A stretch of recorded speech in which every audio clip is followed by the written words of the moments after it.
All right, so it looks like we're ready to tackle required minimum distributions today. Yeah. RMDs can feel a little like a puzzle, especially when you're trying to build your retirement nest egg. hmm But we're here to help decode the rules and make sure that you're not caught off guard later on down the road. Yeah, it's interesting. RMDs haven't always been a thing. Oh, really?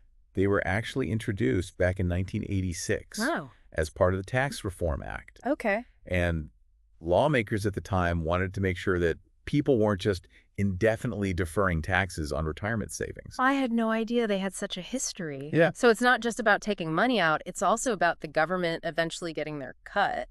Exactly. And it makes sense if you think about the sheer volume of money Right. that's held in tax-deferred retirement accounts. Uh-huh. It's a significant chunk of the economy, and those eventual tax revenues help fund all kinds of government programs and services. Okay, so there's a bigger picture here than just our individual finances. So for someone just starting to wrap their head around all of this, what exactly are RMDs in the simplest terms? So in essence, an RMD is the minimum amount that you have to withdraw from certain retirement accounts each year once you reach a certain age. Okay. It's like the government saying, hey, you've enjoyed tax benefits for long enough, Right. time to start paying up. Okay, that's a pretty straightforward way to put it. Yeah. But wait a minute, does that apply to all retirement accounts? Right. What about Roth IRAs? Good catch. Roth IRAs are generally exempt from RMDs during the owner's lifetime. Oh, okay. That's because contributions to Roth IRAs are made with after-tax dollars. Okay, So Uncle Sam's already gotten his cut up front. that makes sense. So R&Ds primarily target those pre-tax tax-deferred accounts like traditional IRAs, 401ks, and things like that. Precisely. Yeah. Now, when these RMDs kick in, can get a little tricky Okay. because the rules have shifted over the years to give people more time for their retirement funds to grow. Yeah, I've heard about these changes. It seems like they keep pushing back the age. They do. For folks born before July 1st, 1949, RMDs started at age 70 and a half. Yeah. But for anyone born on or after January 1st, 1960, they don't have to start taking RMDs until age 75. Wow. That's a big difference. So it's almost like a moving target. Yeah. What happens if someone's right on the cusp of one of those age changes? Do they have to figure out which rule applies to them? Thankfully, the IRS has clear guidelines based on your birth year. Okay. But what's interesting is that even though these changes are meant to benefit retirees, Uh-huh. some financial experts argue that they could have some unintended consequences. Really? Like what? Well, some folks are worried that pushing back the RMD age could lead people to just delay retirement planning altogether. Oh, I see. They might think, oh, I want more time, I'll worry about it later. But the reality is, Procrastination. yeah, procrastination, exactly. The earlier you start planning, the better. That's a valid point. It's easy to get complacent when you think you have more time. Right. But let's say I hit that magic RMD age. What's the deadline for taking that first distribution? You have until April 1st of the year after you reach your RMD age. Okay. But there's a catch. Oh. If you wait until that April 1st deadline, you're actually going to have to take 2 RMDs in that same year, Oh, really? your first and your second. Oh, so it might not be advantageous to delay even if you technically can. Exactly. It Yeah. really becomes a strategic decision. So it seems like there are some strategic decisions to be made there. Absolutely. And that's why it can be so valuable to talk to a financial advisor. Yeah. They can help you weigh the pros and cons of delaying that first RMD Okay. based on your own individual circumstances. Makes sense. Now, what about those folks who are still working past their RMD age? Do Sure. those mandatory withdrawals still apply? It depends on the type of account. Okay. For traditional IRAs, RMDs are mandatory once you hit that age, regardless of your employment status. So no working your way out of those IRA withdrawals? Right. But what about workplace retirement plans like 401k? Things get a bit more nuanced with employer-sponsored plans. All right. There's a potential exemption if you're still working for the company that manages the plan and you meet certain conditions. So if I'm still clocking in and contributing to my 401k, I might be able to delay RMDs on that specific plan. That's right. Interesting. What are those conditions? Well, first, the exemption only applies to the 401k from your current employer. Got it. Doesn't extend to any old 401ks you might have from previous jobs. Okay. Also, the plan itself has to specifically allow for this type of exemption. Right. And not all of them do. So there are some caveats there. It's not a blanket exemption for everyone who's still working. Right. What's the reasoning behind that, do you think? I think it's partly to encourage people to keep working and contributing to their retirement savings. Okay. And it also recognizes that if you're still employed, you might not need to tap into those retirement funds just yet. That makes sense.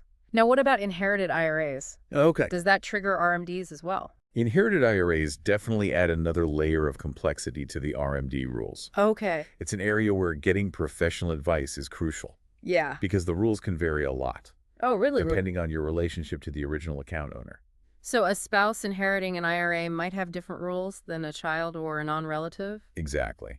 And there are even different types of inherited IRAs, Oh, wow. each with their own set of regulations. Okay. It's a lot to keep track of, and making a mistake could lead to some pretty hefty penalties from the IRS. Yikes. It sounds like a minefield for the uninformed.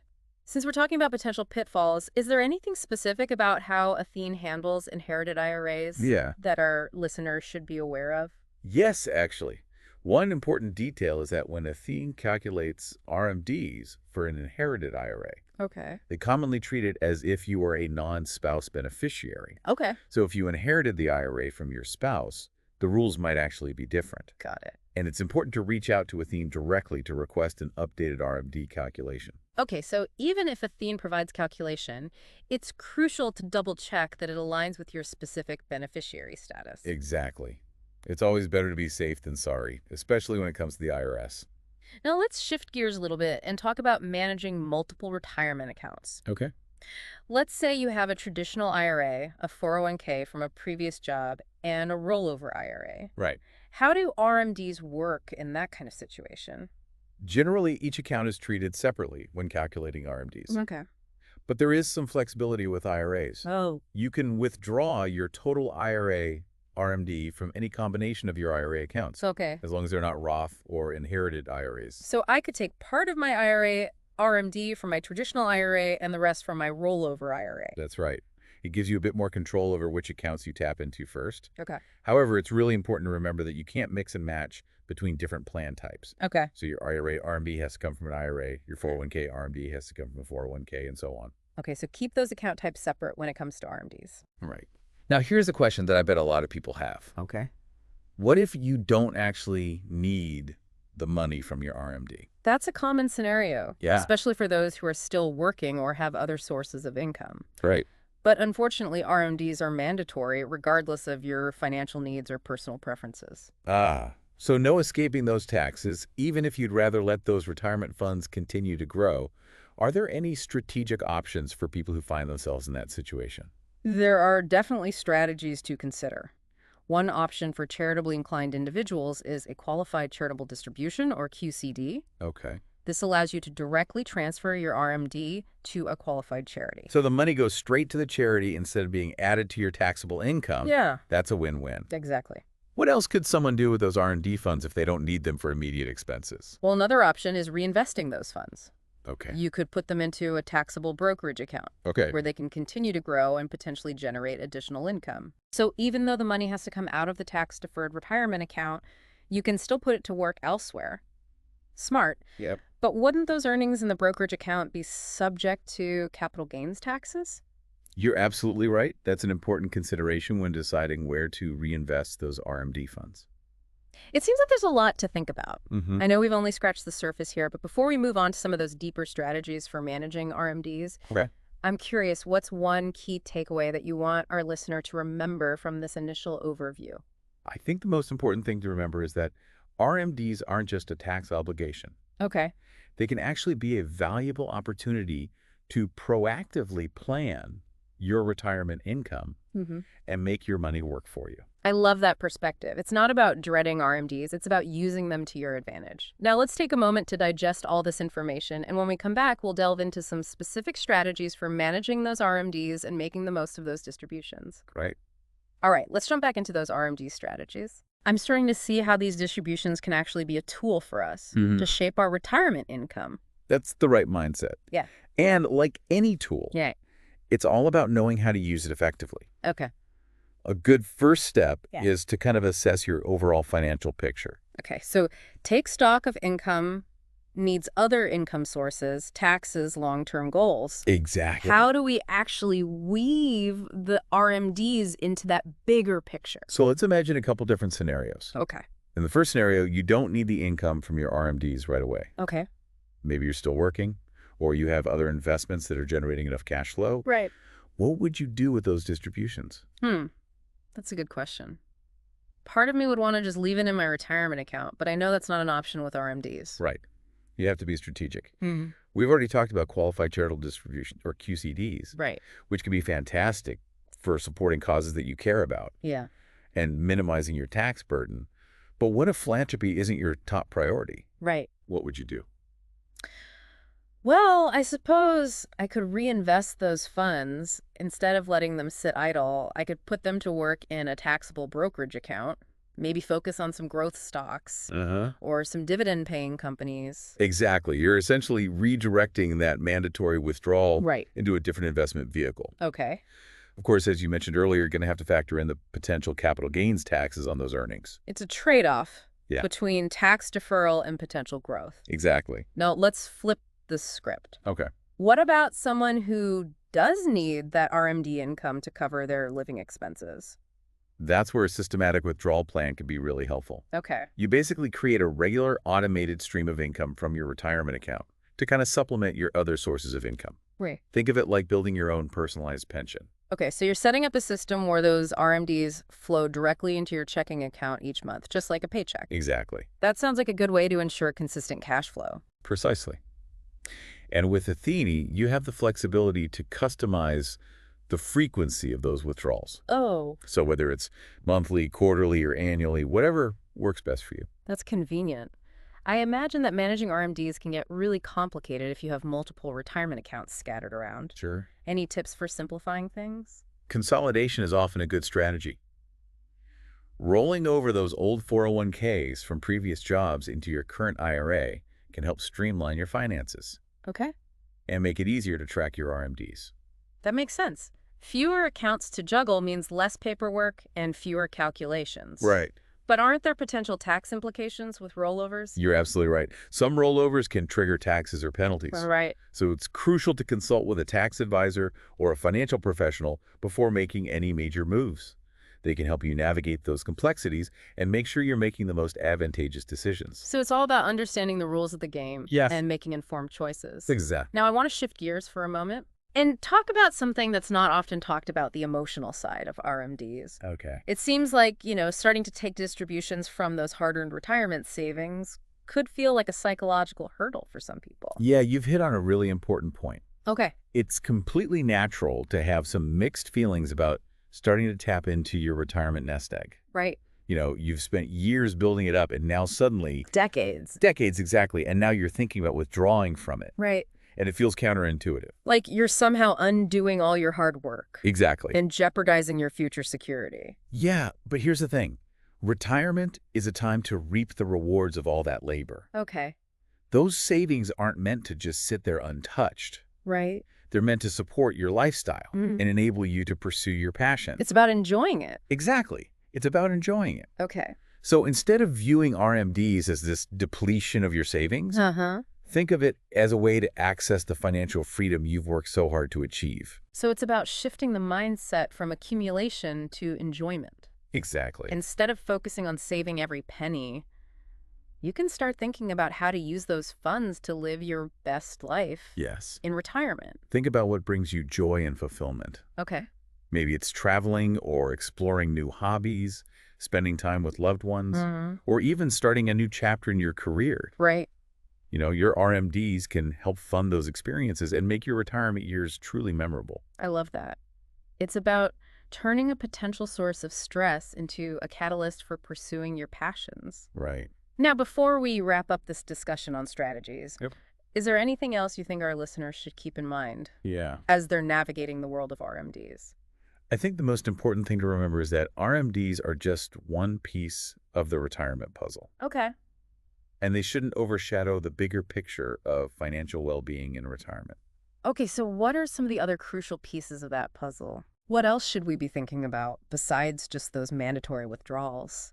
Yeah, you're right. Focusing just on RMDs would be like trying to solve a puzzle by only looking at one piece.